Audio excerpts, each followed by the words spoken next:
Welcome to The Code. Construction, design and engineering. This is India's #1 construction podcast. Pathik, you've designed everything from metro stations to a 23,000 square feet mansion.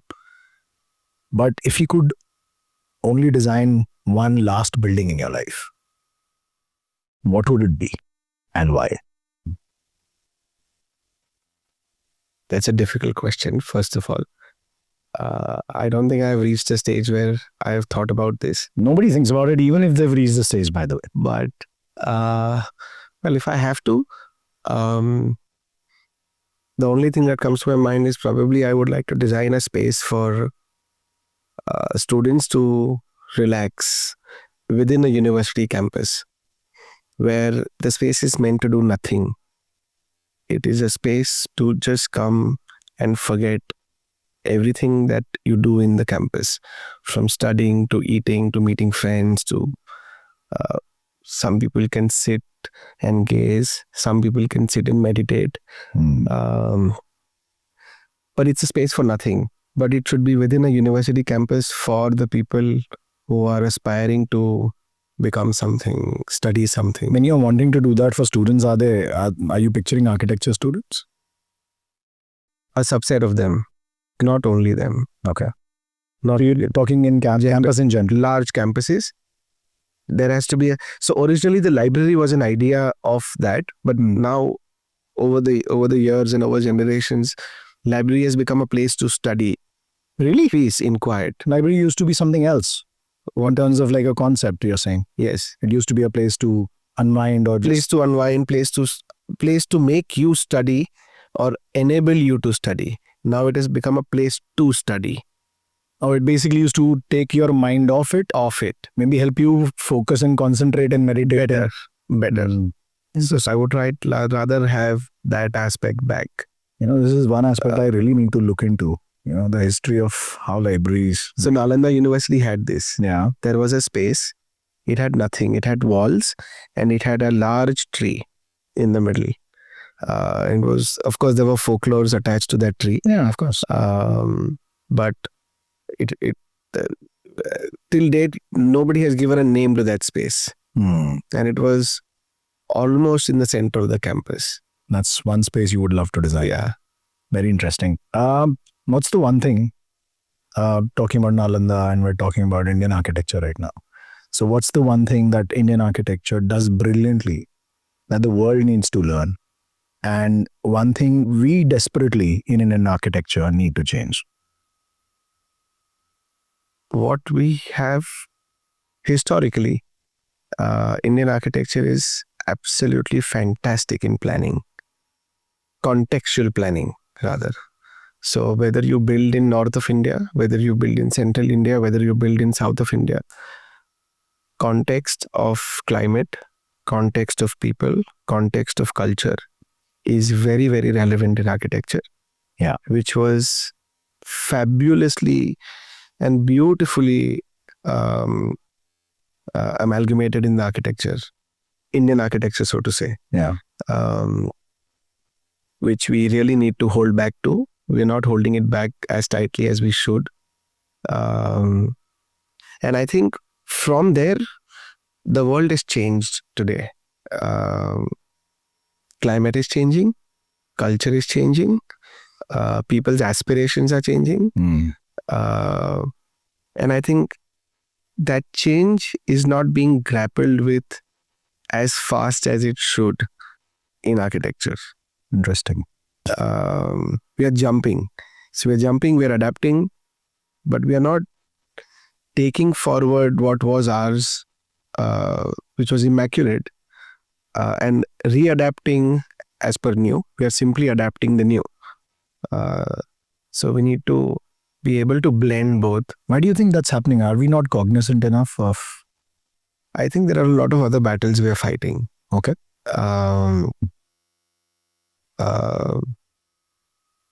Probably we're not cognizant enough because of that, but battles of everyday food, battles of livelihood are more primary Do we still have those battles in India now? Even in 2025? Yes, we do. Yes, we do. Okay. I think we do, and I also think we do in urban centers also, not only in non-urban centers. But I think that fact is changing now. Slowly and steadily, we are becoming cognizant. We are talking the way we are talking today. Yes. People have started to talk about it. Dialogue helps. And it is changing more faster than what it was ever before, in a positive way. Interesting. I am very, very hopeful and very, very optimistic that good history never fails. Somewhere or the other, it will come back and you will hold on to it. Interesting. Lessons learned from good history or having a good historical background? Well, lessons learned or just the nostalgia of good history in itself will help. Interesting. And it is coming back. So, okay. Well, I think hope is probably one of the best things. Yes. From KRVIA Mumbai to University of Texas and working in the US, what perspective shifts did you experience about cities and design? I studied in Mumbai, right? India is chaotic. We studied how we find synergy or discipline in the chaos. When I went to America, things are not chaotic. They are very well planned, very well designed, but very, very different and diagrammatically opposite to India in its urban form, urban nature. Yet, I don't think either one of them is succeeding in its urban form. Yeah. The suburbia idea of in suburbia is failing. Idea of a downtown, as we all know, has not caught steam as much as it should for all the right reasons. And neither the chaos that you find in India works. And plus, what works for them will not work for us. I have this intent belief that while they separate their commercial areas and to the residential areas or institutional areas, that does increase the drivability. Correct. That one place has to be approached in like a drivable form. While they are walkable cities majorly in the US and they give a lot of pedestrian respect as well. But our cities have been different for years. Correct. So I think it's a mix of all of these that has to coexist in our urban fabric. That's my personal take. And you being from Mumbai and me being from Delhi, I dare say that I think this can be done really well in Delhi first. And for some reason, the country does look up to Delhi, being the political capital, XYZ, Indraprastha history, whatever. Correct. But I do think that once, if something nice in terms of that urban design can be executed within Delhi, it can be replicated or looked up by the other cities within our country as well. That's my personal point. I agree with you. That's what happened with metros. Absolutely. Delhi is a prime example of metros across India. It made people believe that this can happen of this quality. Yeah, but I'm not pro the land use policy that we have. We have a fixed policy on things, right? Correct. If we genuinely allowed it to mature like the city was maturing and settlements were happening, colonies were being made, a lot of them are still unregularized. They are unauthorized, let's call them. While people are allowed to build, there is no planning structure there. There is no sewage being planned there. There is no water supply being done properly. Electrical connections are still there. Correct. I mean, that's to say to the moral compass of our authorities as well. There is an issue there. So demand and supply being met just for the heck of it. Could have been done better. We were sticking on to age-old norms, which we thought was something that made sense, but not for us. Not for us. So that our context, our sensibility in terms of our own regions was not really applied in that urban plan. which it should. Ideally, Without doubt. should. So, in all Indian cities, we follow DPR, Mhm. right? I'll tell you something which is very interesting. DPR are a set of rules that tell you everything that you cannot do. Okay. You can't build here, you can't build so tall, you can't go so near, right? Internationally, now, But does the DPR tell you what you can do as well? no, It's only a rules of you cannot can't do's. Okay. right? So internationally, they have been experimenting with something called form-based codes, Mm-hmm. which are very few, very specific things that you have to do. Everything else is up to you, but there are a small set of things that you have to do. Yeah. Now, those set of things can be listed down in which all the cultural aspects, how that society lives in that place can be considered. How do you want to perceive this entire locality when it's built? The feel of it, whether it is going to be an eyesore, Yeah. whether it is going to be pleasing to the eye. All of those aspects can be taken care of in very short, small set of rules that you have to follow. Okay. Instead of a billion what not to do, right? There are a few cities in India which are now trying form-based codes. Very nice. In some cities of India, they are trying form-based codes. They are in formulation, they're not out there yet, but there have been debates and discussions and dialogues about this now, which is a good sign. Yeah. Which is a very, very good sign. Interesting. I think those experiments need to happen in tier 2, tier 3 cities first before they come to the metros. There are a lot more things to grapple with, a lot more population, a lot more complexity to tackle. Usually it happens the other way. Other way around. Yeah. Correct. So you think we should run some pilots Yes. before we actually execute? And I think we failed in our smart city mission. That I know. It was a beautiful idea Yeah. and a very, very good opportunity. But do you think it was a half-cooked idea initially? It was a half-cooked idea when it was launched, but it could have been cooked along the way too. Yeah. That also was missed. We've done a couple of projects within the smart city gamut, and their approach to things is, if not the same, worse than the actual municipalities or the corporations in the city, which was quite sad. So that is an opportunity missed. But I again think we directly go to the metros with maximum complexity and try to resolve them and then take years. Yeah, right. We might as well do it in smaller cities, execute them well, and then keep multiplying it. Interesting. Any one city that comes to mind says, okay, setting the right examples right now, currently in India? Or are we like all doomed everywhere we look? No, I Can't be like that. I personally love Baroda as a city. Okay.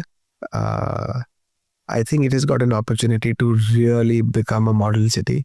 It is a couple of steps behind other cities of similar size and population and nature,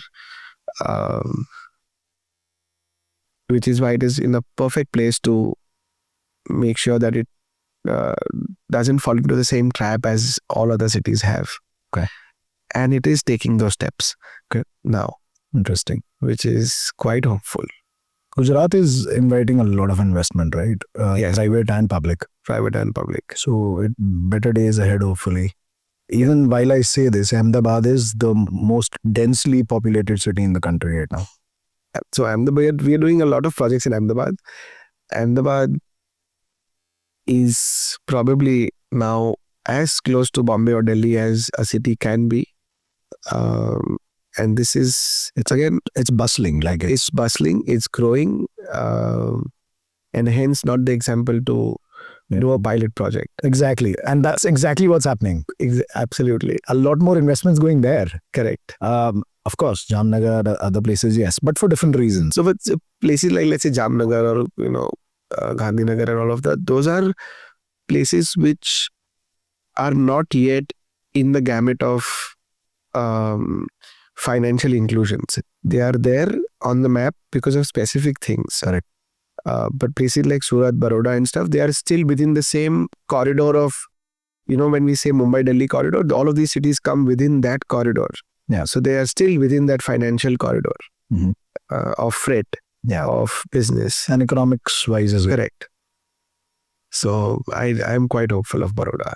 I think one of the cities that I'm yet to visit, to be honest, but whatever I've read that really excites me is Indore. Yeah. And of course, being the most clean city in the country. Correct. It's not just about the authorities keeping it clean. The mentality of the people is like that. Correct. Because they want to now maintain it like that. Correct. They're like, there is a badge that you want to Exactly. maintain. Hamara Indore. Correct. So Indori poha is probably less famous than the cleanliness of Indore. So one of the cities that excites me. But I really think that all of us together should really up our civic sense. Yeah. We are losing it.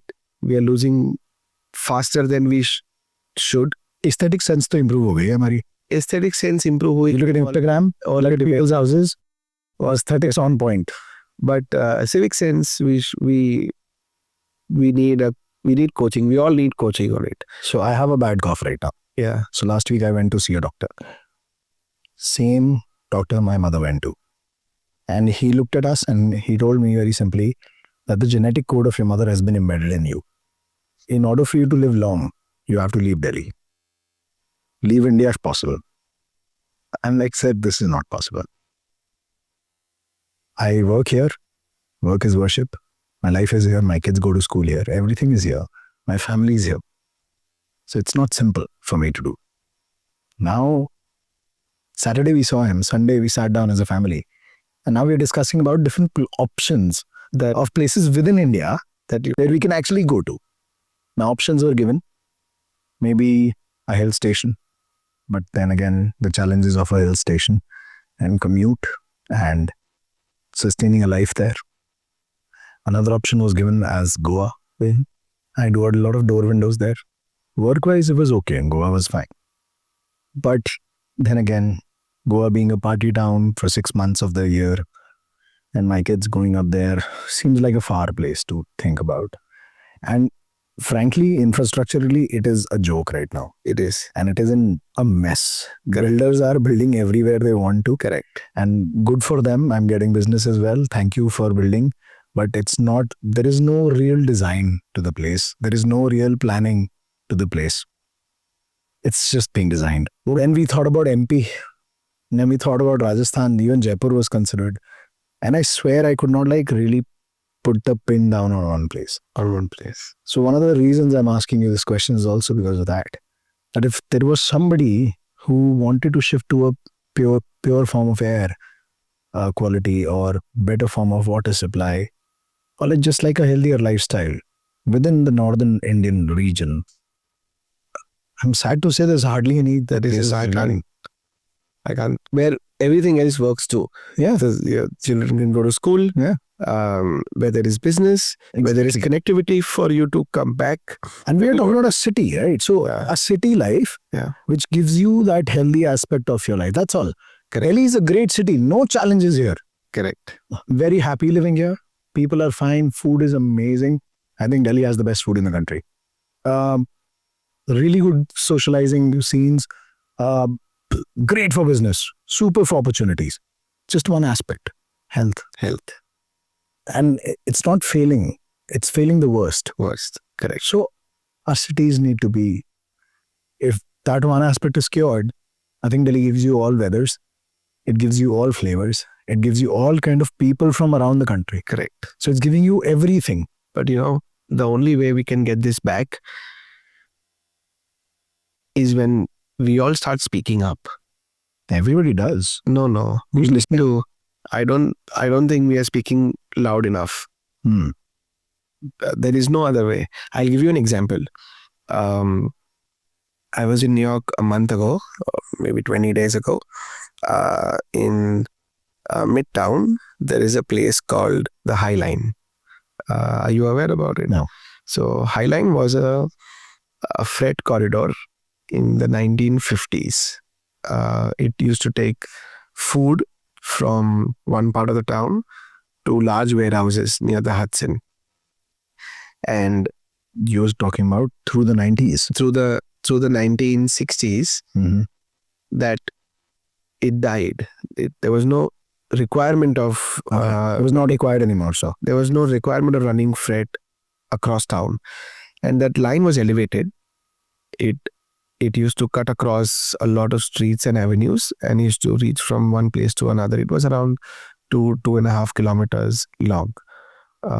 For 15-20 years, it remained abandoned. So you imagine there is a railway track line, 3-4 stories, 3-storied, elevated, it was elevated. Yeah. and it was abandoned. So it had become like a shady place to live. It's become a Gotham City below it, right? Yeah. Goes through Brooklyn. No. This is Lower Manhattan. Okay. From midtown, right? So the government decided, let's break it down. Yeah. There was a people's movement that started there. Who I don't know when they started calling themselves this, but they now call themselves the Friends of the High Line. No. And they said that no, you can't demolish this. It is a lot of heritage, a lot of cultural value. Let's revive it. So a couple of great architects came together, great designers came together, all the community came together, and they designed a public park on the elevated corridor. And they made it so well that the property prices around the High Line became 10x in a span of 5 years. Wow. Now you see the most affluent buildings abutting the High Line, and they have designed form-based codes so that the building, the High Line cuts across the building. You literally go inside the building and come out of it through the city with a park elevated. Interesting. Which is ingenious. Even if you want to, you cannot find a place like this to develop a park. I mean, there's nothing better than people coming together, right? Correct. So we need to voice our opinion. Same happened in Paris. Correct. So they built Tar Montparnasse. It's like a black, tall building in the middle of Paris. And the people came around and said, we don't want this shit. Yeah. We don't want our city to become the cities of the other world. Exactly. And let Paris be Paris. Correct. So the protest basically enabled the people to move out skyscrapers. Correct. So all skyscrapers now, except that one unfortunate building, are built outside the city lines. Yes. So you have the commercial district or the Champs-Élysées. Yes, outside Paris. And that one building is still called by the Parisians the middle finger of Paris. Correct. So it's still there. I've had dinner on the top of that building. You have? Yes. Oh my God. It's a view. It's a view. Yeah. It's a view. But I think that's probably one reason that it's still there. Correct. Or they could have actually brought it down if at all, it went. But it's the only building that exists in the entire area. Yeah. But yeah, we need to fight for it. And I think it takes a generation to really get things back on track. However pessimistic this sounds, but it takes a generation to get things back on track. For sure it does. One of the things I keep referring to when you talk about generations and we're talking about urban design, we're talking about betterment of life. I think my parents gave them hardships because they were all fighting their own battles. Correct. Post-independence. So my parents grew under hardships. They became clear decision makers. They're like, okay, this is right, this is wrong. There's no line in between. Whatever decisions they took, right or wrong, they lived by it. Okay. And okay, I've married this person, I'm going to abide by it. Stick by it. I have started this work, I'm going to finish it. I'm running this business, I will see it through. I've taken this job, I'm going to be loyal to it. Whatever it was. Correct. So there was this fabric of loyalty which was there. After that, what happened was we grew up privileged. We got clothes on our back. We got food on the table. Food on the table. Correct. And When I say food, if you want something, You it get was available. yes, Might not be immediately there, but it will be there. correct. You want something for your studies? Right there. You want a new pen? Available. Whatever. Basic requirements and a little bit more than that too. Now, what I'm doing to my next generation is I'm pampering her. Correct. I'm now helping a softer generation take shape. Now, what's happened is I don't want to be a part of protests anymore. While I can be vocal, I can air my concerns. Maybe the way of protesting is also different now. If it might be online, it might Correct. mean different views and different ways of creating a revolution. But I don't know. I do see the next gen understanding boundaries, yes. Them having to say yes or no. Them having to say this is not right or this is right. That formation is still there. But I think we are raising a softer generation. Anyhow, coming back to our discussion. Tell me about how the legacy of Kalayojan architects and Divyang Joshi architects shaped the birth of Kypad. So we have two firms, both more than 35 years in practice. Very, very different in their nature and the works that they do. One did ultra luxury residences, private villas and houses, and one firm did public buildings, large scale campuses and public buildings. Came together because of me and my wife. We got married. Both of our fathers ran individual firms. When we were going to So Divyang Joshi architects did what? Public buildings before? No, we He did houses. houses and villas, and Kalayojan did public buildings. And coincidentally, my father and my father-in-law, both of them, Divyang Joshi and the one who started Kalayojan, are batchmates. Actual batchmates. Interesting. Me and Abhilash have never met in our lives before we met in architecture school, but they were batchmates. She studied in London. I studied in US. We didn't know that we want to come back to India. We had all the options open. We decided to come back, and it so happens to be that I have a preference or a soft corner for designing public buildings. Okay. So I worked with my father-in-law, and she is a person who would like to see things built far quicker than what architecture can offer. Yeah. So she loved doing interiors and luxury homes and villas. So she worked with her father-in-law. This went on for a decade. Then we realized that we came back.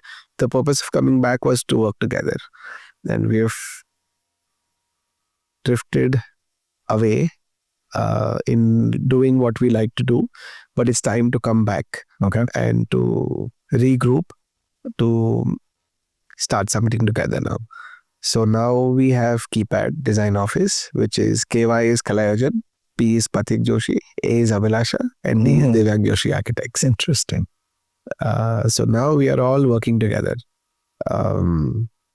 We still have the same separation, but we now use each other's opinions and expertise in cross projects. Okay. Though I think the fights have increased. That's okay. As long as you're fighting, I think it's a healthy relationship. Correct. We have made sure one thing, that we sit in opposite ends of the office. Okay. We don't meet a few days. There is a large conference room and a studio between me and her. So there are days when we don't meet each other. I think that's what is working though. So you completely vouch for working with your spouse, right? I don't know. I am not sure if I vouch for it. 100% you do. No. You're an advocate for it. It sounds like you're like... Well, I'm not advocating for it. I'm saying that there are tough days and there are good days. Yeah. But you can figure it out. Yeah. You can figure it out. It's like a roller coaster. It is a roller coaster. Yeah. So it's fun. It's fun. We are still learning how not to get work home. That's good. Okay. I hope you get there soon. So you worked on metro stations. Yes. Railway terminals. Yes. even international worship center in Nigeria. How do you approach designing public spaces that handle millions without losing the human touch? I'll give you an example. When we started designing railway stations, this is the first time we were attempting to design a railway station. We had never done before. We went to the MD who was giving us the work. He said that the brief is that there are these 8 railway stations, one in Nagpur and one in other 7 of them in very small villages which are about to become towns. तो आप बॉम्बे मत लेके आना वहाँ पे. Oh, उनका ये brief था. That was the brief. interesting. But the Nagpur station, the Itwari station, you can make it international. But all other rest 7 stations, you have to make it local. The people over there should feel that it is theirs. That was his brief. It was a beautiful challenge. So we decided to drive to these places. So we went to Nagpur, we drove. They were very, very small villages, and they were so excited that there is now going to be a large station which is coming there. And they were, explaining that why their houses are close to that, and how easy it is going to be for them. And it was fantastic. There was these 3 days that we visited all these locations. It was fantastic. Then we also visited. So the British had built these stations along the same line, not in the exact same location, but along the same line. And they were beautifully built. They were those solid, robust stone stations, very, very small, it's probably like a 1,000 square feet station or a 2,000 square feet station. Okay. But robust enough to live 100 years. Defunct today because there was no rail line moving there, but still standing tall, right? So in a couple of villages, when we went there, we asked the locals that, how do you use this now? It's defunct. सिर्फ हम picnic के लिए आते हैं यहाँ पे. ये तो शेड है, तो हम पिकनिक के लिए आते हैं यहाँ पे सब है. यहाँ पे टॉयलेट है जो हम एक टॉयलेट चला लेते हैं और हम पिकनिक के लिए आते हैं हम यहाँ पे. So I was like, this is fantastic. This is outstanding. It's used as a community space now. Correct. Then, so when we started designing, I had this urge to involve them somehow.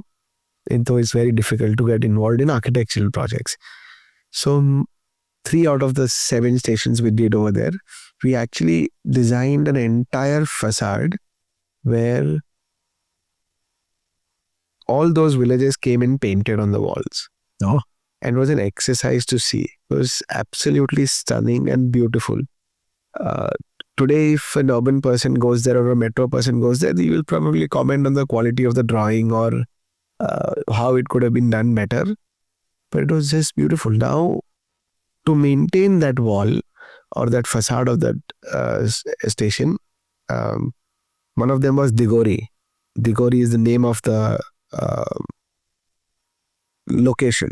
Rather, I don't, not the village, but the location. They maintain it. I went there, I think, a year and a half ago. After finishing it, 2 years after, it was absolutely spick and span. It was beautifully maintained. There was absolutely no, believe it or not, I didn't find a single pan stain on the wall. Wow.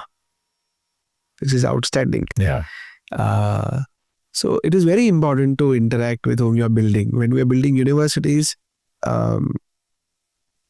we design courtyards. We design, in our presentations, we always show an image of a university building in which there is a large courtyard and how it is being used by the students. So it's an empty space when we shoot it, when we built it and hand over it. And it's fully filled with students when they have a convocation or something in the center of the building. Those 2 images say it all. That's it. That's what you're building for. Interesting. If Mumbai was to start from scratch tomorrow, या आज आपको एक blank slate देते हैं, empty blank canvas देते हैं, considering how it is today, what all would you design differently? Wow. I still have baggage of New York. Okay. So first I will carve out a Central Park. Okay. Which is not to be touched for centuries to come, not decades to come, for centuries to come.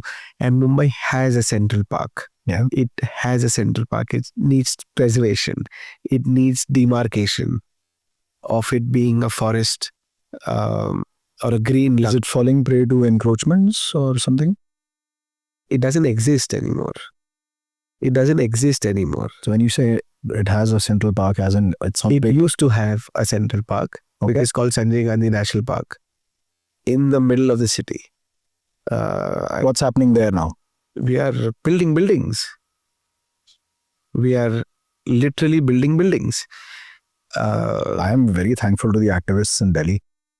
They preserved Sanjay Van. They preserved Ridge area, which is near Karol Bagh and all this area.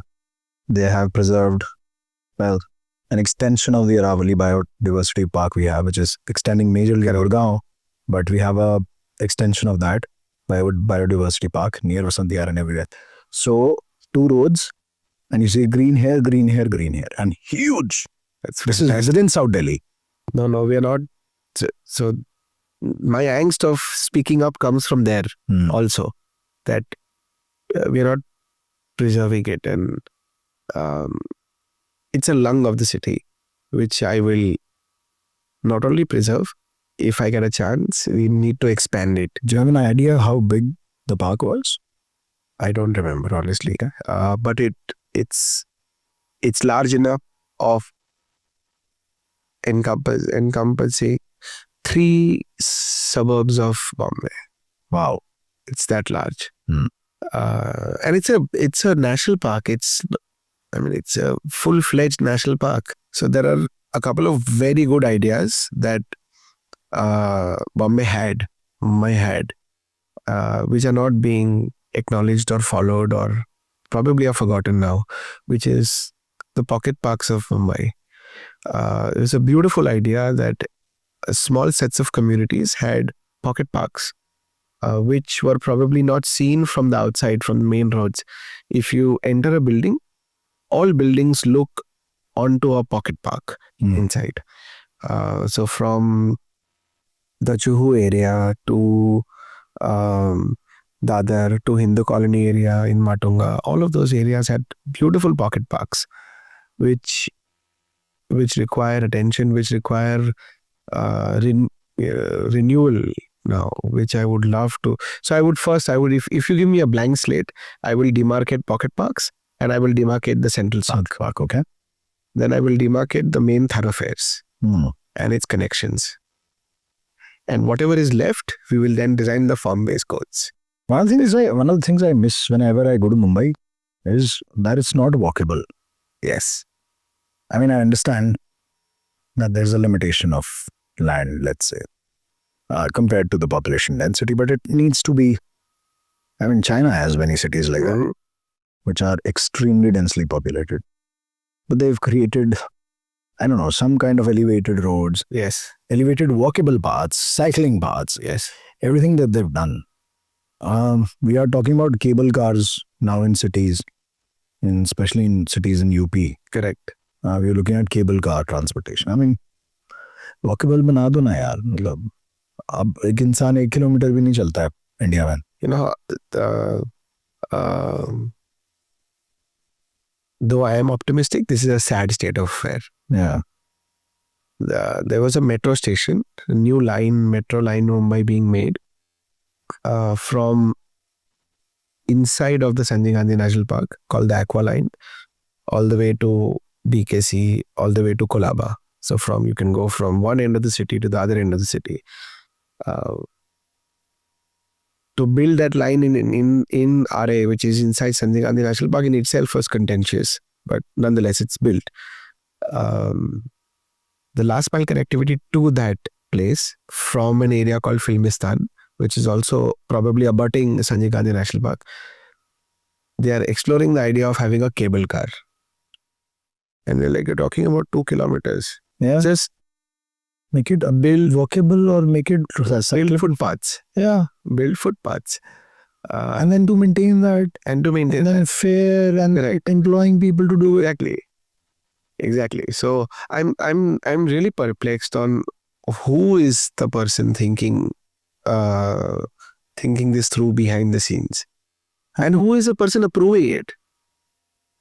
Yeah, it should be more simple, no? This is, when you say RA, this is the same place which was in the news. Yes. Because of deforestation or something, right? Isn't it? So the work got stopped. The action work got stopped, and the public movement superseded, and the work got stopped. But the work got stopped after all the trees were cut. No. So I mean, it's done. Like, yeah. It's on now. Well, all the trees are cut. So what's the point? अभी construction चालू है. नहीं, line चालू हो गया. Line चालू, अच्छा काम ही खत्म हो गया, ठीक है ना? Great. That's what progress is, by the way. So we have to find a way to mitigate infrastructure with, I don't want to use the word, but there isn't a better word, with probably sustainable approaches to making infrastructure. Yeah. It's overused, right? Correct. So I didn't want to use, but I Almost bastardized. Yeah. correct. So we can't say no to building more roads, building more flyovers, building more bridges, building more tunnels, building more metros. It's required. But we have to find a way to not do this yet. Yeah. Do you think, has the Indian urban planning become more about patchwork fixes than visionary planning? What's the cost of short-term thinking, according to you? Blood of that generation. Yeah. It's literally the blood. You pay by blood. You Yeah. pay by health. You it's not different to different sections of the society. It is the same to everybody. Whether you are a person living in the slums or whether you're a person living in the tallest building in Mumbai or a metro city, it is the same. You're paying the same price.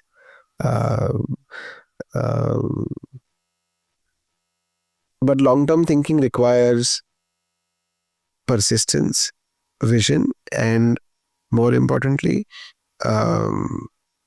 a zest that health and well-being probably supersedes everything else. How does one become the person who's taking these decisions? Let's talk about this first. Like, if you're a qualified architect, अगर आज बोला जाए कि पथिक ये काम करने गए, तो how do you reach there? How, with the right mind and heart, you're like, okay, अभी चलो urban fabric के बारे में कुछ करना है. How does one architect or a designer or an engineer or anybody who's required to do this reach the government stage where that person can be somebody who influences the decision first? कैसे होता है? कोई process होता है इसका? पता है कहीं कुछ? Let's tell the people. That how do you influence the government to decide better? How do you become a part of the urban designing process? So there are a lot of ways. Probably one of the ways is that when all these, let's take an example of metro. When metros were being designed, particularly in Mumbai, 500 meters around every station was considered to be urban renewal segment. So where footpaths and roads and signages and everything was to be designed. Okay.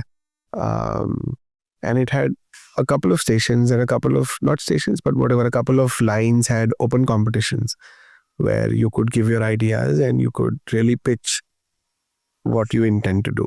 And then you were selected based on based on merit. That's not bad. Which is not bad. Mm-hmm.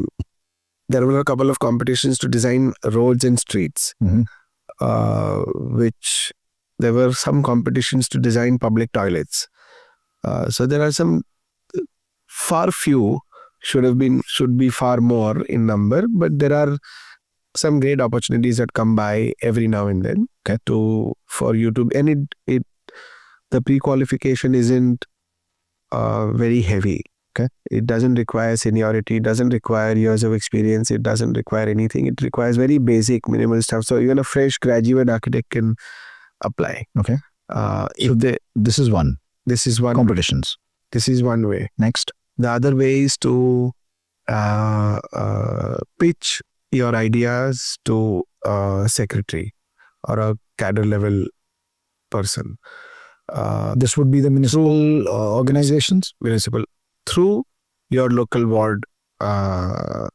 I mean, there are so many departments, but yeah, this forest, there is... No, but you don't have to present to all. Okay.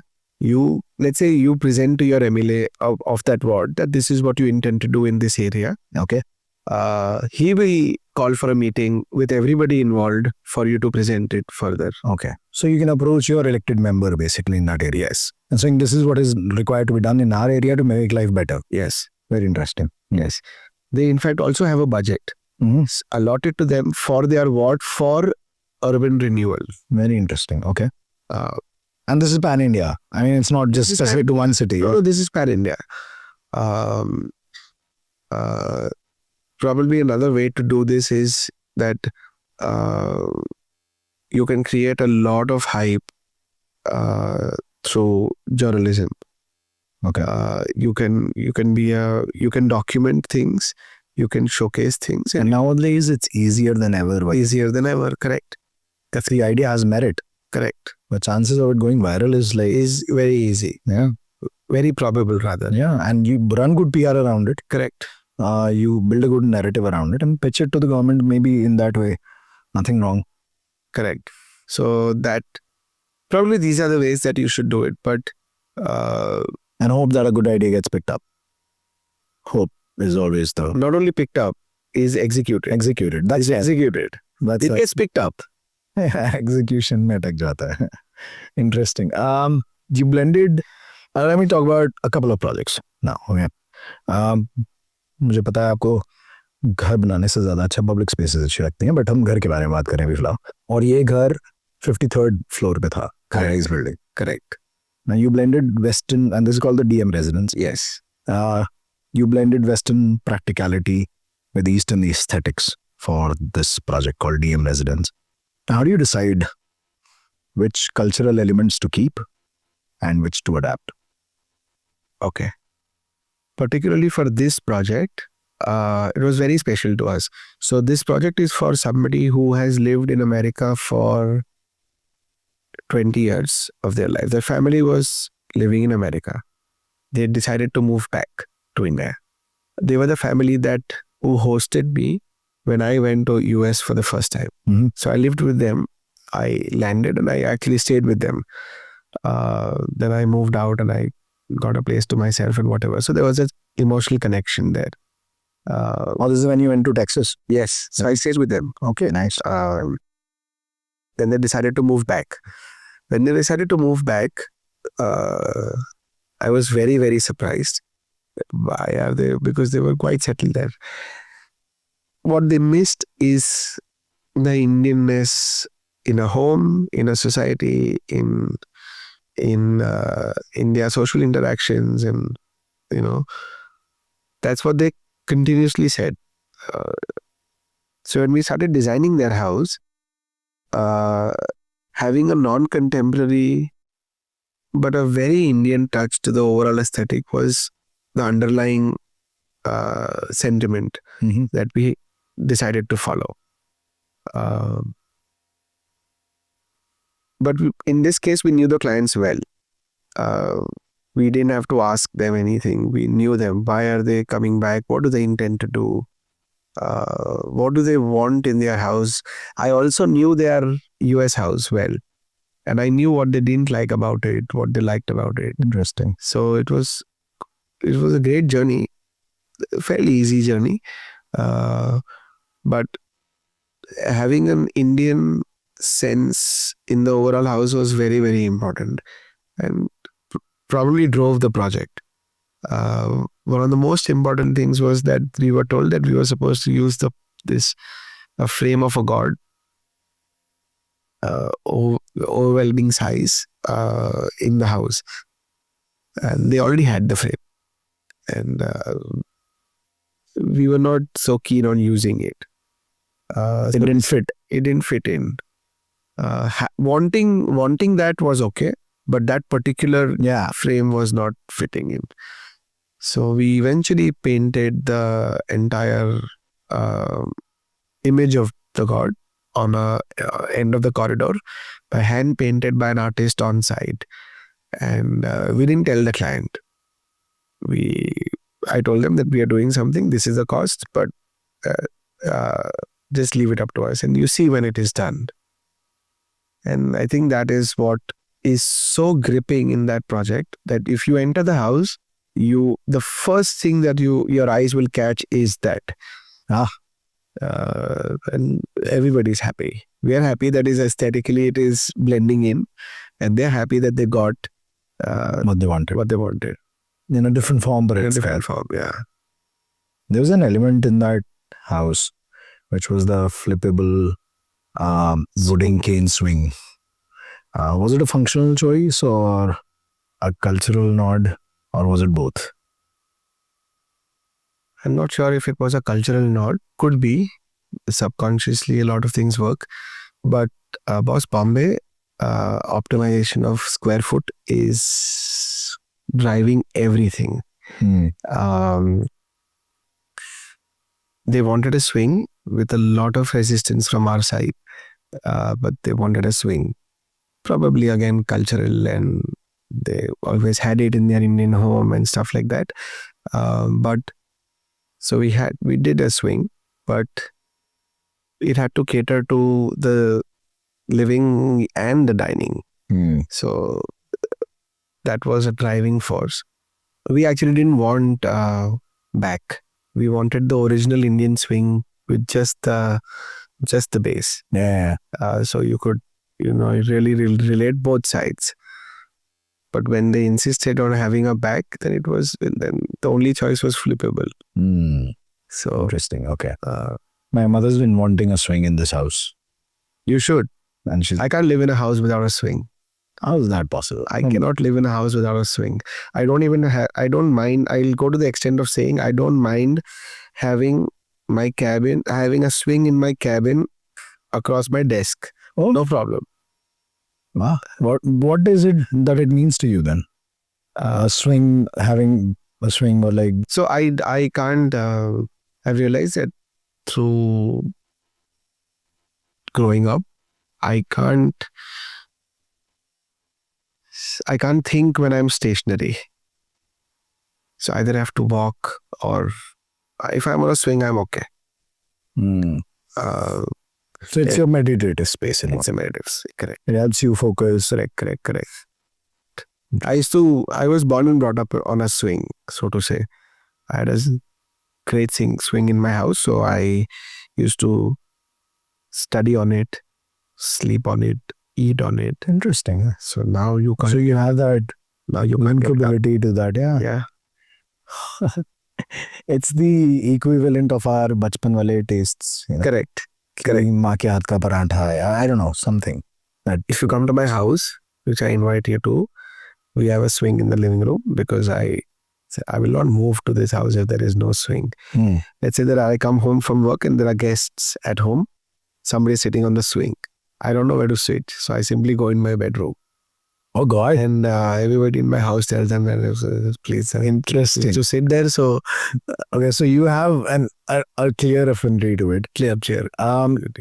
Usually in a house, like where if you were designing a house which has some open space, maybe a terrace, of course indoors, whatever. Where would you place the swing? You'd place it indoors? Would you like to place it outside? Indoors. Indian climate, indoors. We don't have the luxury of great climate through the year. Yeah. Maybe some parts of the year. Ab aap dekho, I don't relate with it at all. I will tell you why. I don't have any such reference in my life of having a swing in the house. And traditionally, yes, Indian homes all did. Yeah. I remember my nani's house used to have one. Correct. But in a living space, when you're sitting and one thing is moving. Yeah, and one the part. person is moving. That's the best part. So my wife comes from your chain of thought, Okay. right? She's also an architect. She comes from your chain of thought.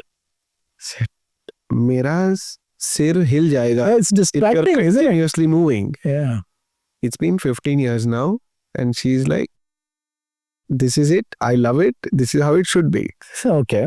So Interesting. Shift of mindset. We all have nostalgic affinity to swings, whether you like it, have experienced it or not. I genuinely believe this. My mother's been after my life. I genuinely believe have it. Whether you change or not, your sons and daughters will change. Interesting. Will change. Okay. When you came around to this place today, you saw that we had just moved into my back. It's still empty.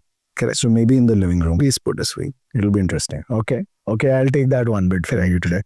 Now talk about the Zest Nest. It feels like a hug in the middle of, Milad's chaos. How do you design a home so it feels like an escape without cutting it from the city? I mean, it's there in the middle of the city, but I'll tell you the first experience, or one of the first experiences I've had when we went to that site, when the client showed us that site, and probably not first, but probably one of the first few. We went in the rainy season, and Mumbai rains are torrential. You have to experience it to know them. We were on the 52nd floor. The DM house was on the 53rd floor. There was a very small balcony, like maybe 6.5 feet by 6.5 feet. Yeah. Just a step out balcony. We stepped out. It was raining, but it was raining down. We were above the clouds. So it was raining. What floor was this? This was 52nd floor. Oh God. So it was raining down, and that memory is so vivid. Crazy. When we design, that you are sitting there, it is raining outside and you're above the clouds. Wow. Right? It's phenomenal and that was the start of the project. Now this project was very, very different if you compare it to the earlier one we spoke about, where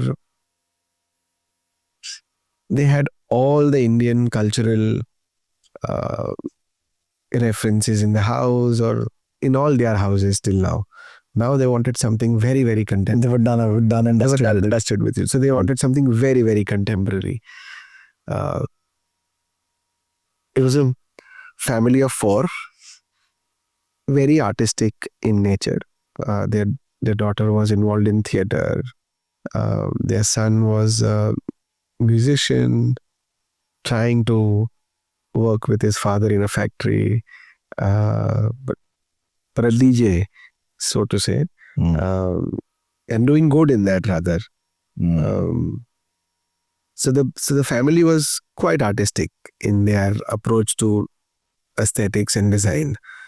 One of the very few projects they gave us absolutely free hand. One of the finest clients we've had, finest experiences we have had, where we didn't show them much that what we were going to do, and they let us do it. Okay. So if you see each space in that project, from the son's bedroom to the daughter's bedroom to the living room to the second living room, every space is different. Every space is meant for 1 or 2 people of the family. Living room is for everybody, but otherwise the second living room was meant for the son and his friends. Each space was curated beautifully for each person. They had the luxury of square footage for us to be able to do this. Yeah. And they allowed us to do it. And the house has turned out beautiful. It is very minimalistic, very, very soft in its hues, in its overall aesthetic. And the process was brilliant. The process was outstanding because the clients really just, in fact, a couple of times we have told them that let's meet for a design presentation. And they're like, no, just execute it. Yeah. And when, in my experience, every time a client has taken a step back, it adds phenomenal more pressure on us. And most of the time it turns out better. Nice. I want to talk to you about something which is making a comeback in, villa design now. And it's the return of the aangan, the courtyard. You brought the aangan, the courtyard, into the wish list mansion, into a modern mansion. Now, what do you think? Why do you think courtyards are making a comeback, especially in urban India? It all boils back to what we discussed in the beginning. The scarcity of green spaces in the city. So everybody's realized that we need a breather. We need a space where it's not a bedroom, it's not a living room, it is not a entry foyer, yet it is accessible to the house. Yeah. The only answer you get is a courtyard. And I don't think it's very difficult to convince people to have a courtyard, because all of us know what a courtyard is, know what an aangan is. Yeah. All of us have experienced it. All of us inherently value it. So when we actually present to the clients with that idea that it is possible to do in the layout, you're not compromising on your requirements. More often than not, they love it. Yeah. And this applies not only to us, to I'm sure a lot of architects who are trying. That's the only. It's a beautiful idea. Would you say the courtyard is essentially what stemmed out of Indian architecture? For sure. For sure. So Indian architecture, if you had a layout of aangan where we always lived in large families. Yeah. We don't, Indian architecture does not cater to individual families, right? Which in itself is a Western concept. Yeah. The nuclear family. The nuclear family. So when you live in large families with more than 2 children, more often than not, your workplace is in the front, your aangan is next, and you all live around it. Yeah. So each of your sons and daughters who probably are married get their individual space, Yeah. and yet as an entire family get your central courtyard where you all can come together. Yeah. But it's a very Indian, extremely Indian architecture. I think both my dadi's house and my nani's house had a courtyard. And later it was not just an open courtyard, later it had a jal at different floors for safety. For safety. And then they removed the railing around it for better air. And recently I went to a village home, ancestral. It is that traditional Correct. house that you see in pictures with Indian architecture. With a well. There's a well outside. With a well. There is Haryanvi में तो उसको चौतरा कहते हैं, बाहर जो होता है चौतरा. तो उसके बाहर there is an elevated footstep that you have to step over, and then there is that chaukhut. Oh God, it is etched in my memory. हर चौखट पे वो family का that family's essence and family's values and the family's aesthetic, family's culture is defined by the chaukhut. Absolutely. Different chaukhuts you will see, you can talk about the family just looking at the chaukhuts. Yeah. It'll tell you of the region also. Correct. You see the chaukhut and you know where the chaukhut is. Where it is. Is it from Rajasthan? Is it from Haryana? Correct. Punjab? Correct. They're all different. Even one of my bua's place in Delhi, Paharganj, they don't live in that house anymore, but we remember playing around those courtyards. It was multi-floors as the family, became bigger and bigger. But the aangan remained. It was a constant. And initially it was not there, but as the television progressed in India, they put in a central tulsi plant. The mandir was shifted. No, then people started to put champa as a tree, as a small tree inside. Also, from what you said, the idea of an Indian house, one of the most important aspects that I actually realized, because from what you said, is also incremental growth. Yeah. Indian families grew larger and larger. It was very important to accommodate that kind of space for the new people who come into the family. So Indian families generally started with an aangan, with a single floor house, and a first floor comes, or a part first floor comes, and a part second floor comes. Yeah. That incrementality is ingrained into Indian homes, Indian architectural homes, which is lost, which we now talk about as a nuanced concept in Correct. home design or residential design, but it's part of old Indian architecture. Do you think after losing the luxury to square footage, do you think that's an excuse for us to have lost the aangan? Saying, okay, we need more floor space now. Or do you think it's just something that It's lost? No, I don't think it's lost because of that. I think it's lost because of a lot of Western influence more than this. It's I think a lot of decades have gone into trying to live the way the West has lived. Yeah. And that's the 200-year of colonial rule. That is beaten down our mindset. Ingrained. And it's ingrained that neoclassical look into our brains. It has completely Correct. So it's not the square. We've forgotten what we have been. Correct. So I think, but it's changing. It is just about changing. What if we lose it by then? I don't think we'll lose it. Bunch of us don't understand what's the experience of it. The next gen doesn't get it. My son's never seen a VCR or a cassette. We'll never see it. They don't understand what the touch and feel of that courtyard was. How cool it was even in the summer break when we used to go to... but we have to go back to it, and we will. There is no option. We don't have enough space anymore. No, we will. There is no option. There isn't any option. This is the only way to go eventually, when people realize that my children need to play. There's a beautiful concept in urban design called eyes on the street. That you need to build in a way where the mothers and fathers in the house can see their children playing when they play. Interesting. So you need to design your pocket parks in a way that, and the height of the building should be such that that interaction, eye contact is there, right?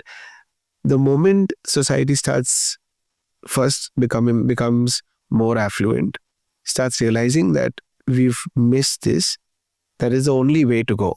So now we have the luxury to do that. Yes, that's the only way to go. And small gestures like you having a swing in your house will add that, will aid that process slowly and steadily. But I don't think we will miss it. Because the climate doesn't adapt. When your architecture starts adapting to the West, the climate doesn't adapt. The climate remains what it is here. So eventually you got to realize that architecture doesn't work. Your lifestyle, the way you live, the way you breathe, the way you interact, the way you socialize doesn't change. We are talking about aangan. We're talking about houses. What's your take on Vastu? Vastu is a very touchy subject. I don't know आप believe करते हो कि नहीं. फर्क क्या बात है? So Vastu जैसे लोग believe करते हैं, I think it's pointless. There is no other word that I can think of. Vastu in its original essence is very important. Very, very important, because Vastu is climatology. It is this architectural response to climate. Facing of north, I understand. जब आप आंगन की बात करें, तब मैंने बताया कि आंगन है, आप चारों बाजू आप फ्रंट रोड है, फ्रंट रोड के बाहर आपका शॉप है या दुकान है या प्लेस ऑफ वर्क है, उसके बाद आंगन है, चारों बाजू आप रहते हो. जिस दिशा से, the direction of the wind that comes, it should, if it enters a toilet or a kitchen first, and then cuts across the aangan and goes to the rooms on the opposite diagonal side, all the smells will travel. Correct. Right?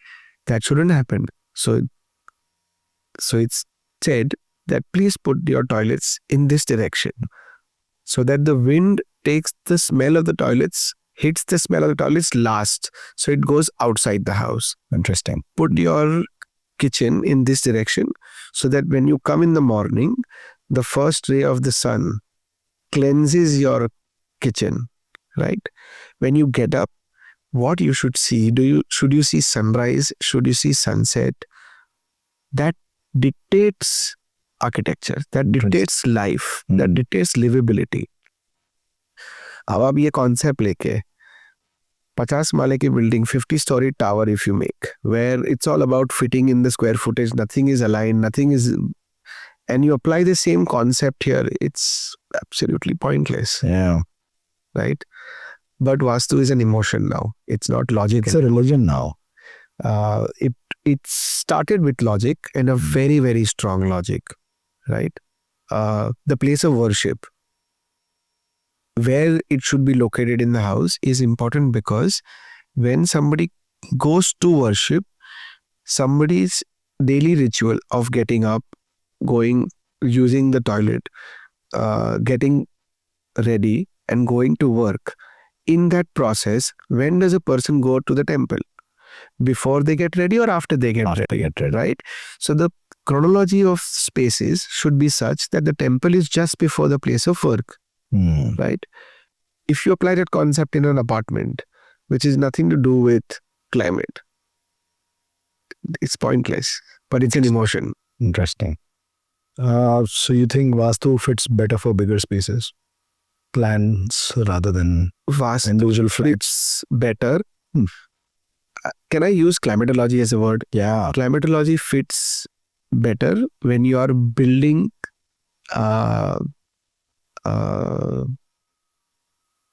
not large towers for private homes and stuff. It does fit. You can really look at climate and you can really design considering climate, considering wind direction, considering rain direction. Rain is harsh in India. Sun is harsh in India, almost across India. Yeah.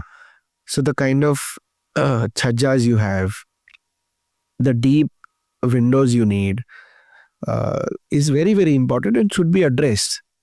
But if it cannot be addressed in large complexes with buildings over X number of stories, and where the developer is trying to make every square footage count, then it doesn't make sense.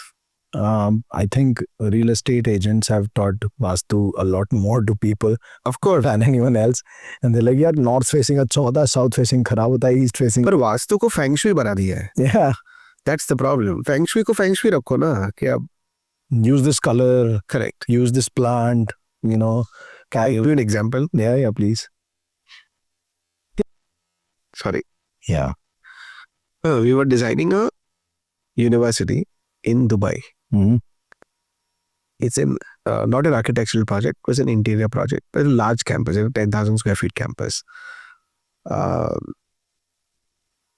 We had the opportunity to create a few curved walls inside.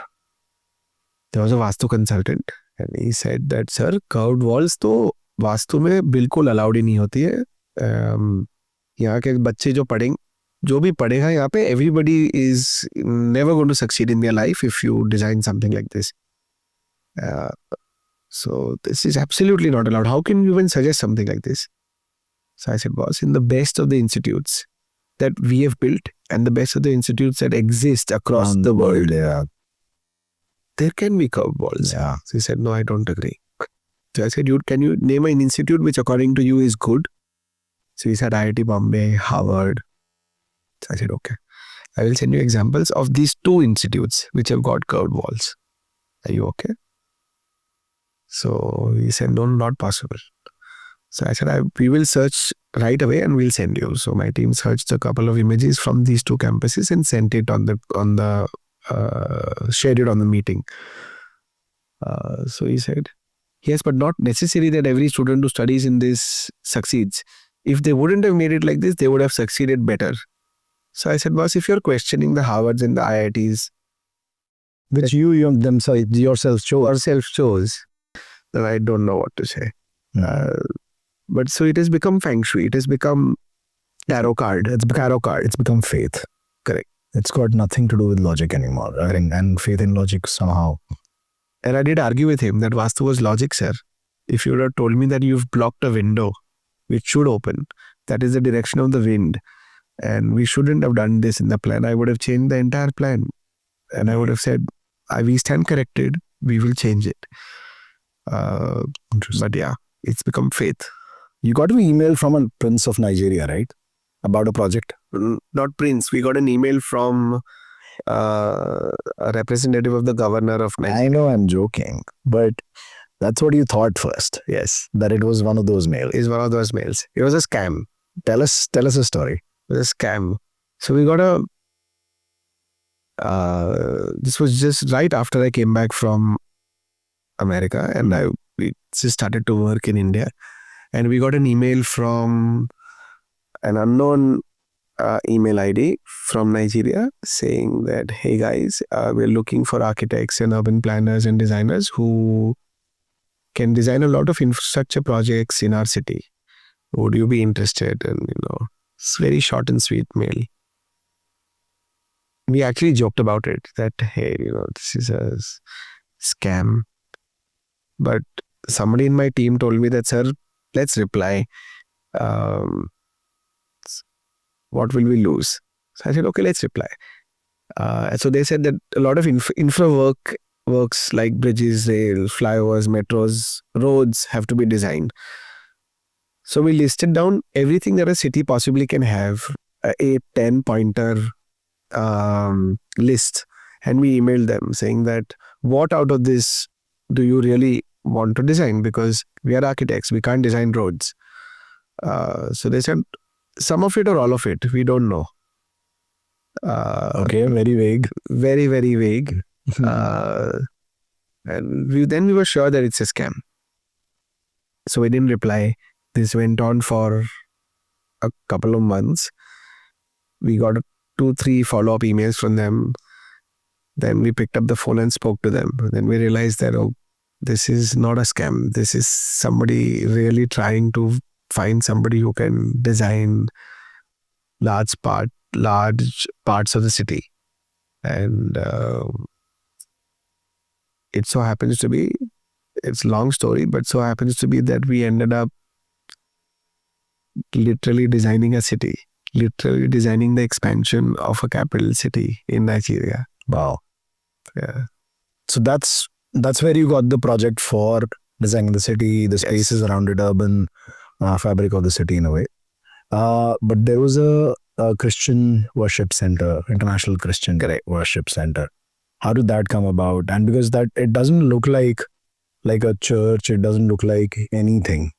I've seen the images, and we want the International Christian Worship Center. Yeah.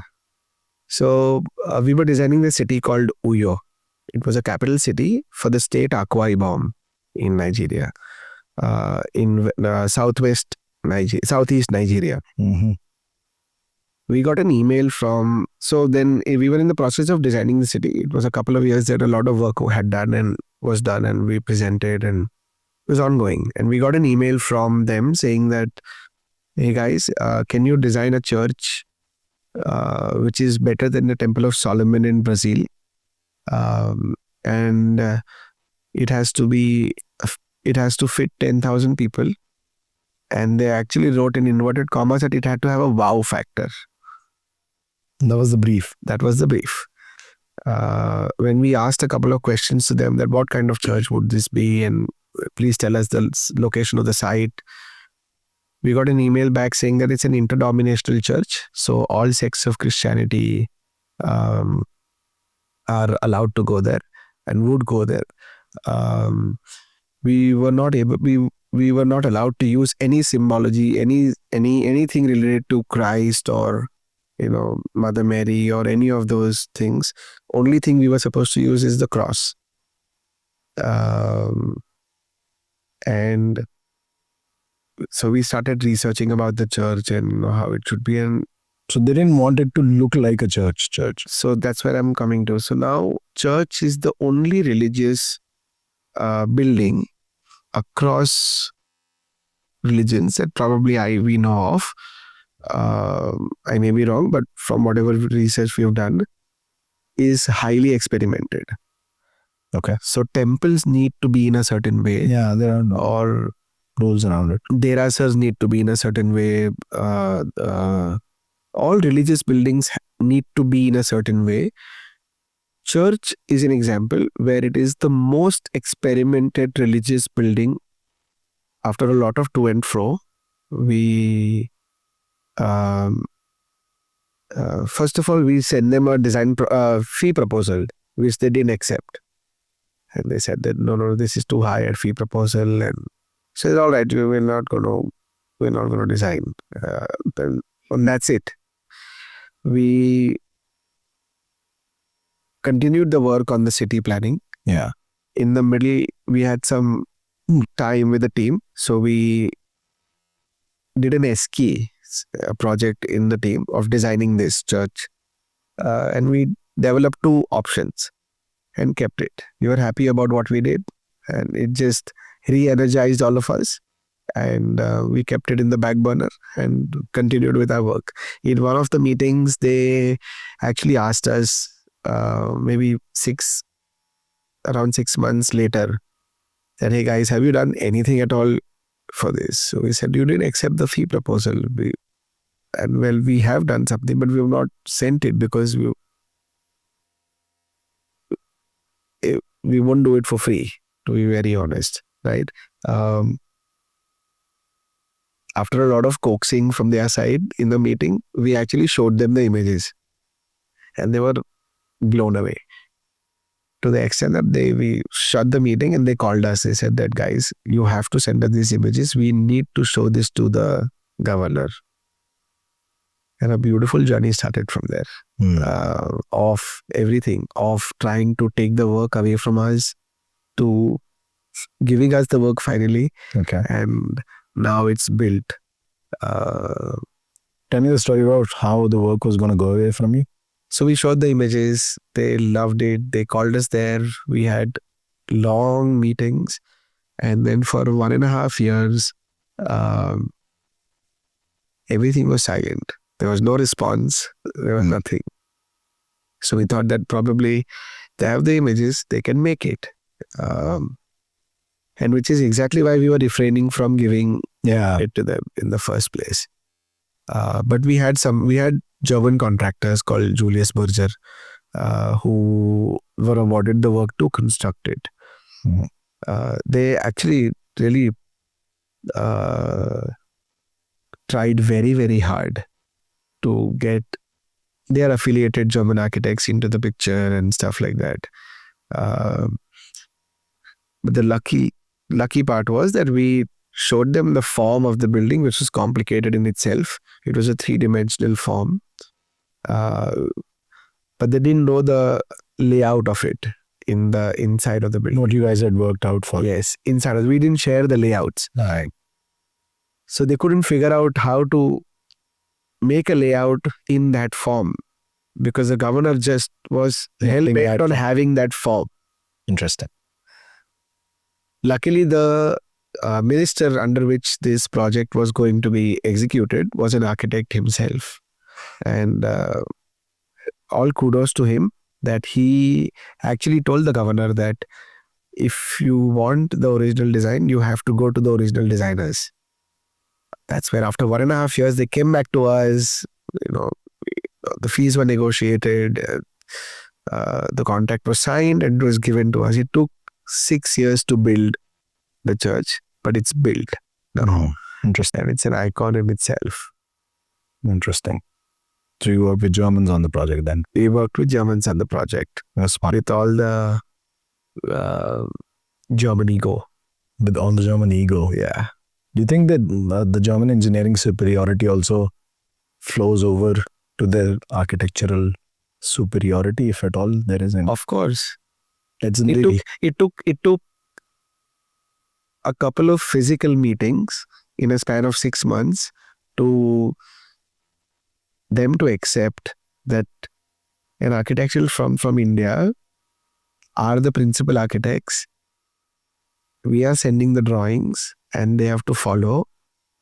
They eventually did, and they did a good job, but it took a couple of physical meetings for them to be convinced that there are people in the world who are capable to do this. Yeah, especially this part of the world. Especially this part of the world. Interesting. Congratulations on the project, and Thank you. I think it's always good to beat some egos. Correct. So yeah, and having an Indian do that, it's probably Correct. well achieved job. Now I'm gonna increase the pace of our conversation a little bit. That. Because after this segment, we are moving on to rapid fire kind of a thing. Done. Right. So, Pathik, tell me 3 design mistakes most Indian homeowners make. 1, follow Vastu.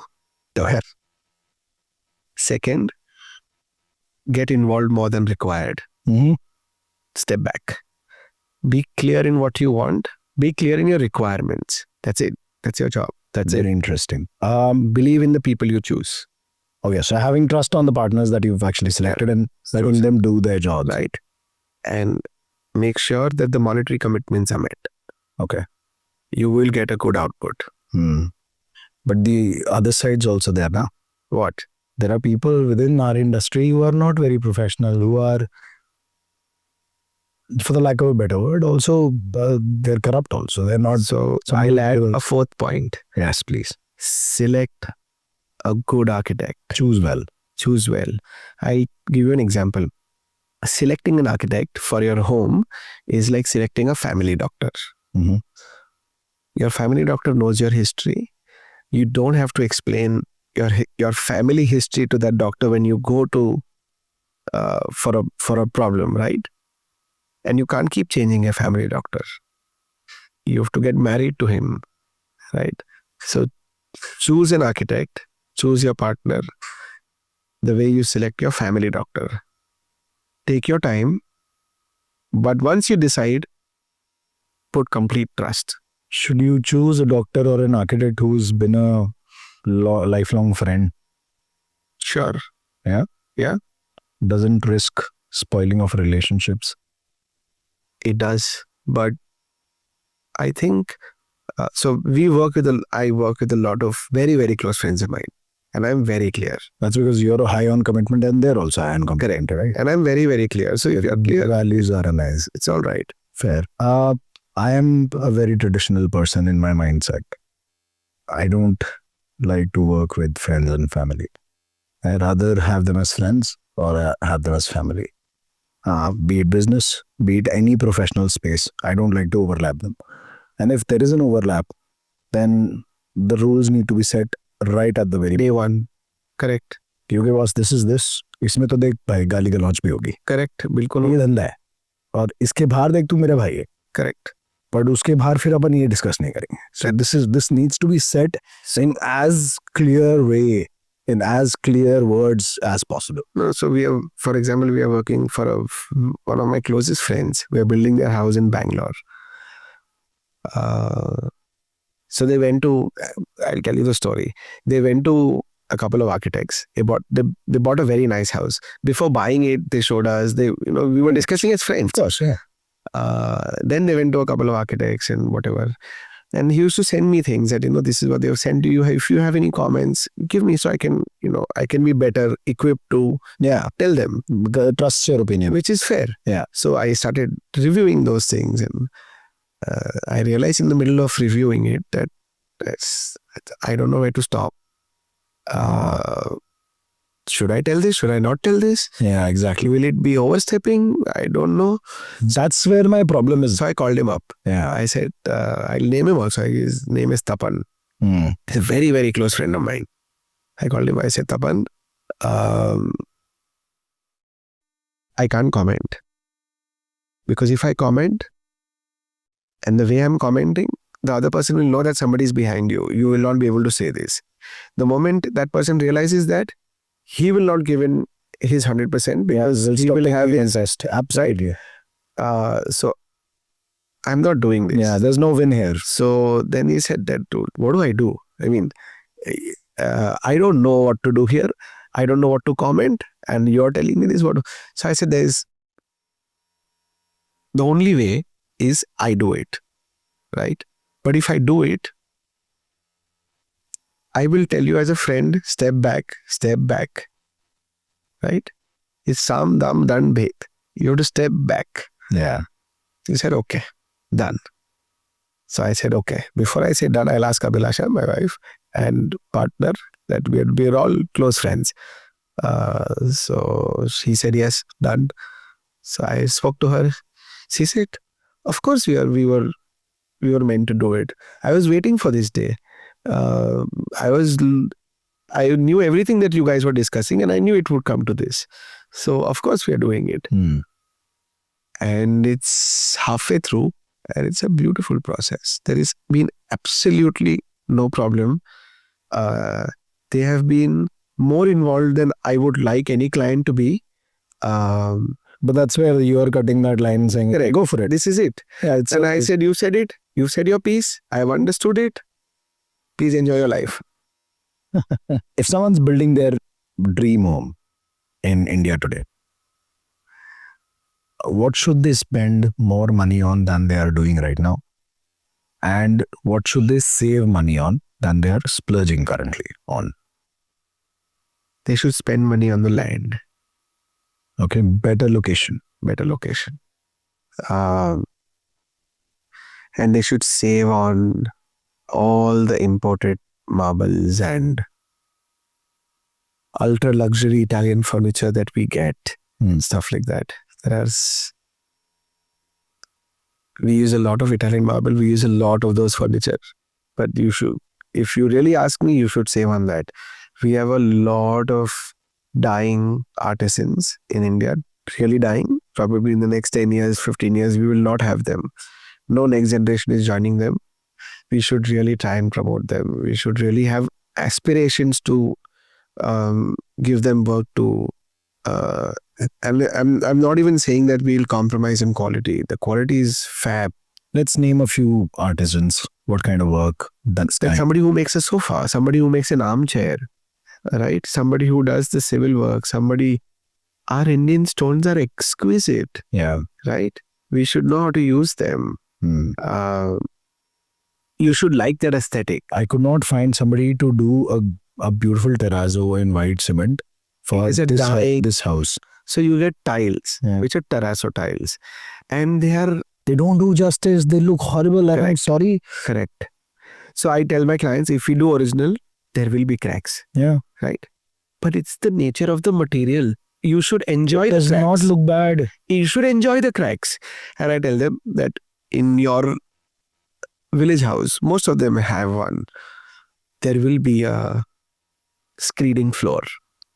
Yeah. There will be cracks there. Don't you like it? It's a part of the culture. When you walk barefoot, you will feel nice and cold on it. The temperature is perfect.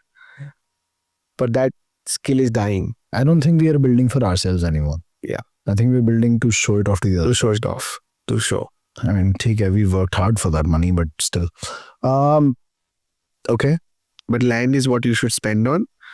And you should save on imported stuff. Okay. You can spend heavy money on Indian stuff, which is quite good. Yeah. Which will make you feel good. Long lasting too. Yeah. How can tech like parametrics and computational design actually make homes more human? The question is for Abhilasha. She studied emergent technologies. Oh, nice. So she knows coding, she knows parametric. In whichever possibilities we have used these tools, we have used it to go beyond the human comprehension that our hands cannot give you. Okay. So whenever you design something, if you want, you always have a set of factors for which you designed.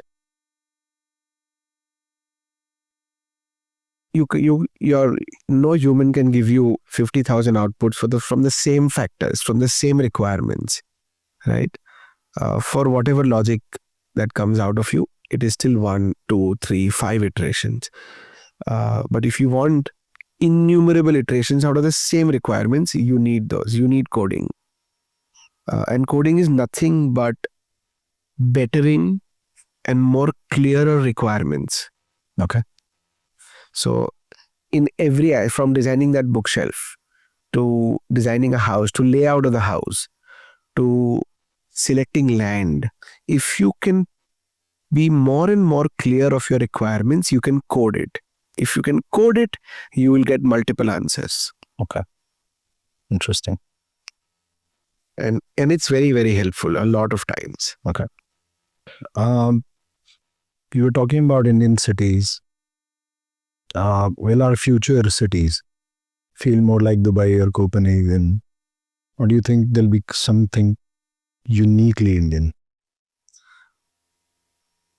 To be very honest, I would want it to be uniquely Indian. I don't see us going there yet. Yeah. I don't see us going there yet. I don't see it going to Copenhagen also. I wish we even reach Copenhagen. Yeah. But we are going the Dubai way. I had very recently said, somebody had asked me in a interview that if there was a large banner put on Burj Khalifa, what would you write on the banner? And I had said that, guys, let's stop building now. We are done. This is it. Yeah. But we are going the Dubai way, sadly.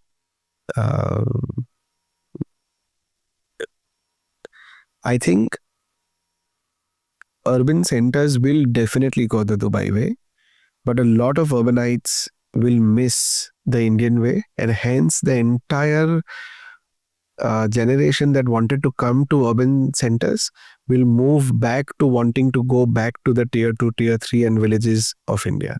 Yeah. Maybe in a mature part of their life, at least, for sure. Yes. That's why the whole concept of retirement homes or like holiday homes are coming up. It's coming up. Yeah. Let's have some fun. Let's do. Pathik, what's your favorite building in India? Favorite building in India? The one that I was involved in designing.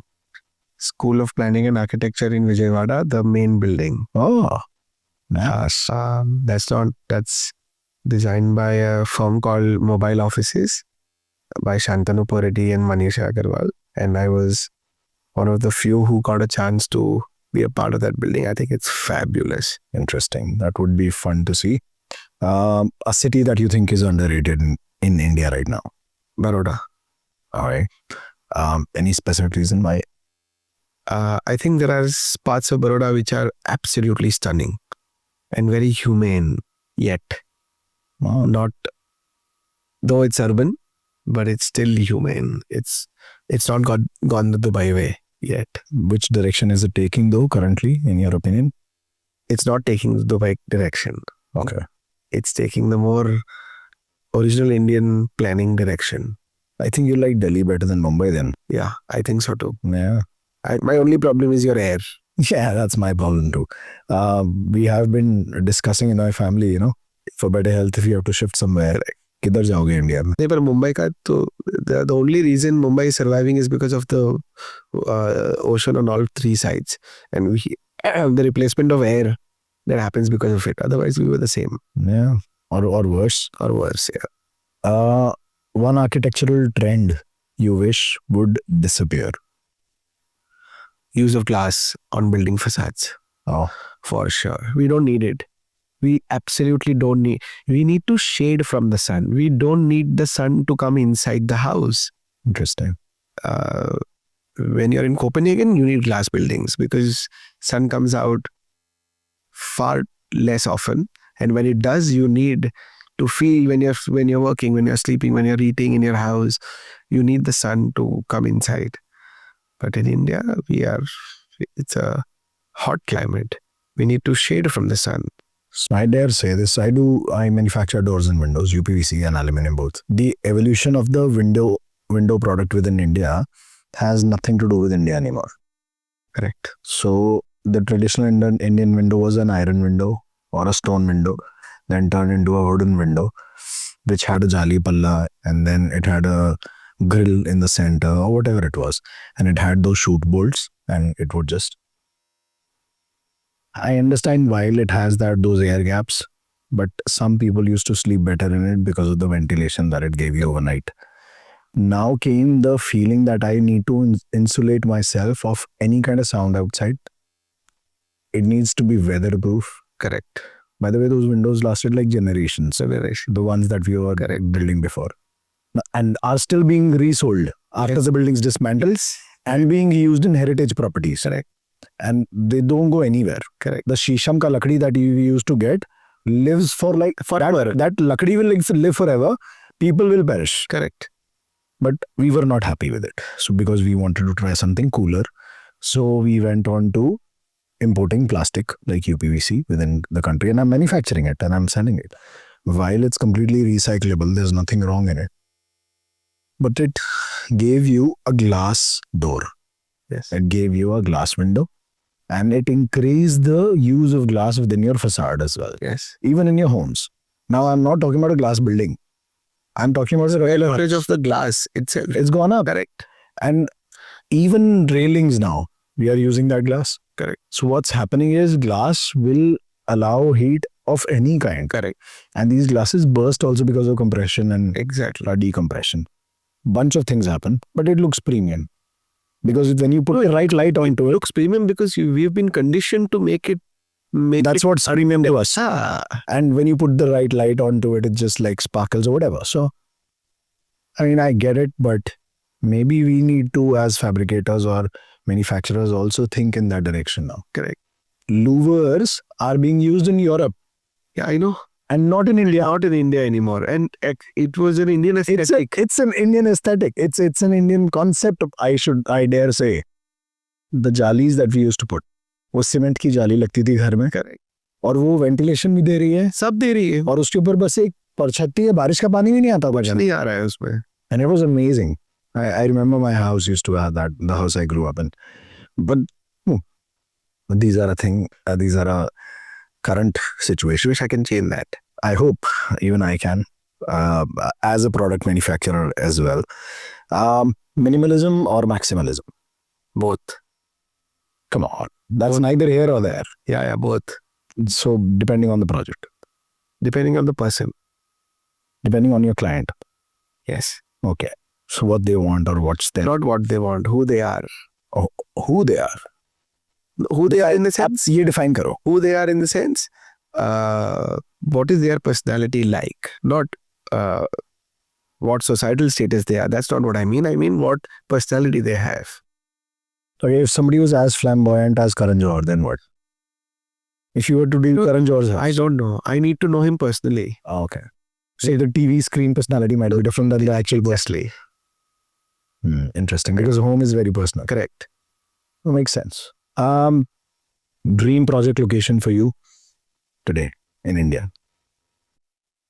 Mumbai. Give me a piece of land. I want to build something that I want to show them that let's build something like this and not what we are doing everywhere. Interesting. Very interesting. Courtyards or terrace gardens? Courtyards. Stone or glass? Stone. Glass. Anything natural.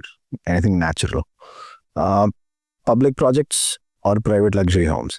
Public projects. Well, you said this at the very beginning of it. Parametric forms or classical proportions? Classical proportions. Interesting. Okay, this is going to be interesting. If every architect was required in India, to follow just this one golden rule, what would it be? Don't listen to the clients. Don't listen to the clients. Don't listen to the clients. Why will the client come to you then? Because we don't listen to them. I'll tell you something very interesting. We were discussing AI and its implications on our work in office within the studio also. And my question to everybody was that, guys, we'll be eventually replaced, right? On a click of a button with multiple options. To which Abhilasha had a very, very strong and a very valid point. She said that no, we can never be replaced. Yes, the number of people we need may change. The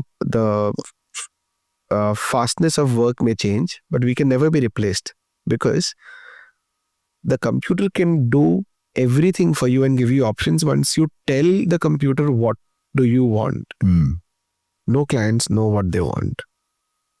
No clients can frame their requirements fully. They can talk about it. It's an emotion, but they cannot formulate the requirement.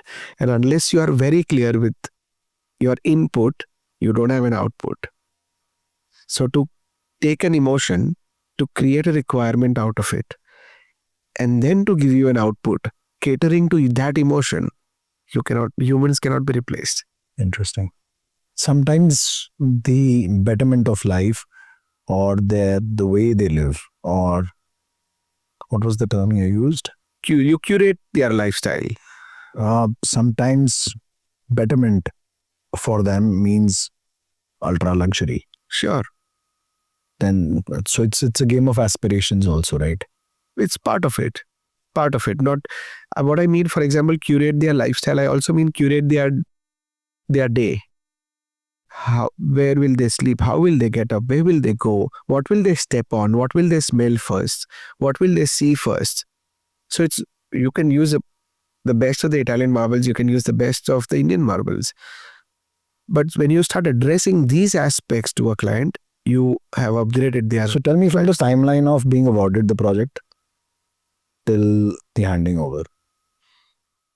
What is the role that the client plays? Where all? Is it only at the very beginning? And at the very beginning. First 3 months are the most critical. So first... That's where you want the inputs. That's it. Yeah. If it's a new client, it's a prerequisite. Somebody you don't know. Somebody I'm going to work for the first time. Because more often than not, we have repeat clients. Because the synergy is set.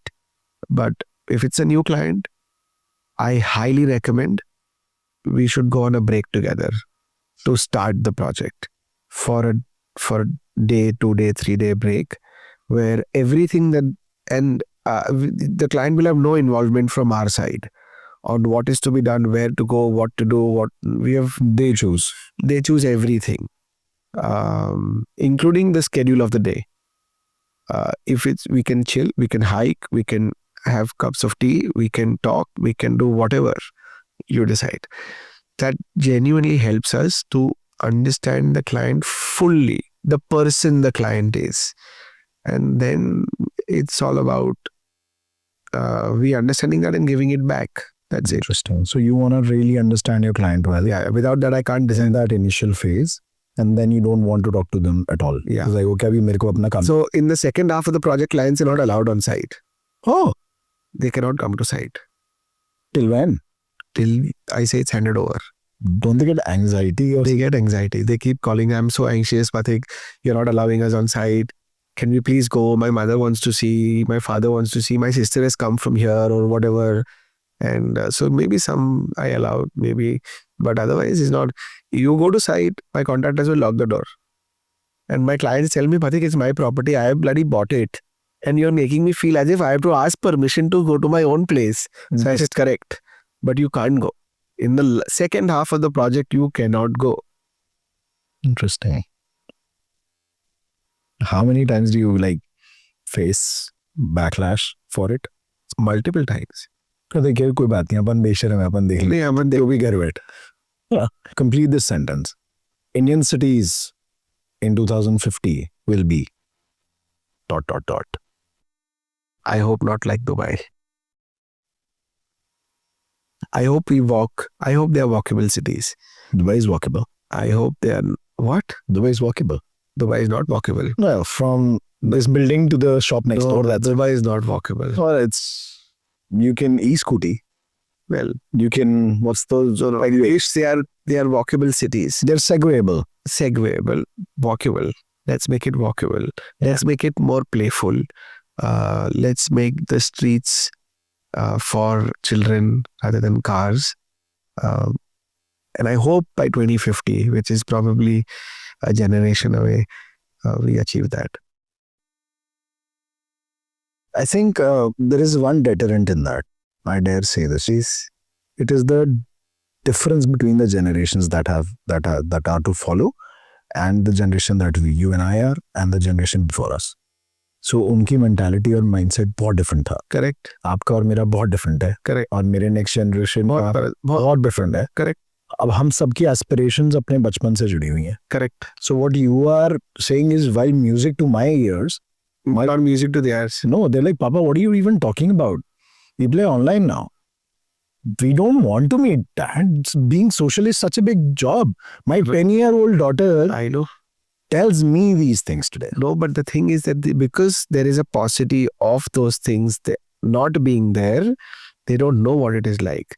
I have a son. So I have a son of the same age who says exactly this. Till I took him to Central Park or Prospect Park and stuff like that, he did not want to come back to Mumbai. His only reason, he's a 7-year-old, his only reason was, why are there no parks in Mumbai? And I had no answer. I had absolutely no answer. We should have. Interesting. Okay, so if they experience the perks. If they experience it. Interesting. I mean, I've kind of asked you this question, but it's a little different take on the same.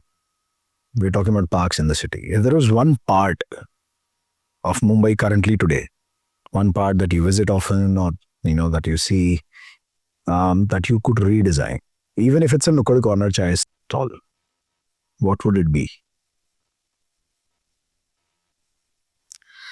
All the pedestrian pathways. So we have footpaths and we have elevated walkways, which are horrendous, which are atrocious, very badly designed, very impractical.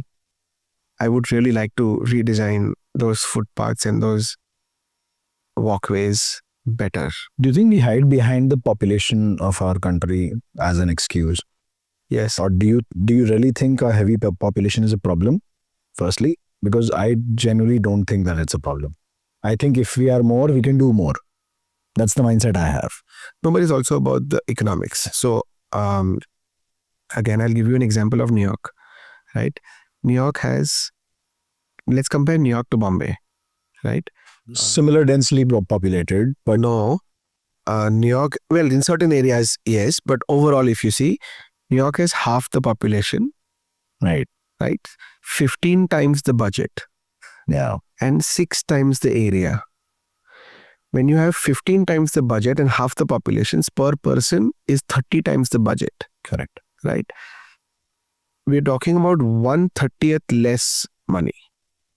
Right? So we have to be really realistic in what we say, that eventually population catering to so much influx of people and so much density is a problem, because it's not only in certain pockets, it's across the city, right? Is a problem. But that's not an excuse that you can give every time. You can still do something about it. You can still take a step forward. Step 0 is not acceptable. Interesting. Something I've had a lot of fun talking to you today. It's very real. I meet a lot of people who share these hyperboles, and their philosophies and design. While I understand where they come from, but there is some disconnect within what's real, exactly, and what PR is. Most of it is said because it's supposed to be said. Correct. And it sounds right to market, but it's not been like that today with you. So thank you for this time. Sure. Thank you for coming over to Delhi. I find a lot of merit in Delhi, and I hope that we can be a better city in the future as well, with the good quality air. Guys, this is architect Pathik Joshi. I am Rishabh Agarwal. This is The Code, which is India's #1 construction podcast. And if you have any questions, write to me at India's #1 construction podcast @gmail.com. You can follow me on Instagram at India's #1 construction podcast and message me there. Thank you for tuning in. Have a great day.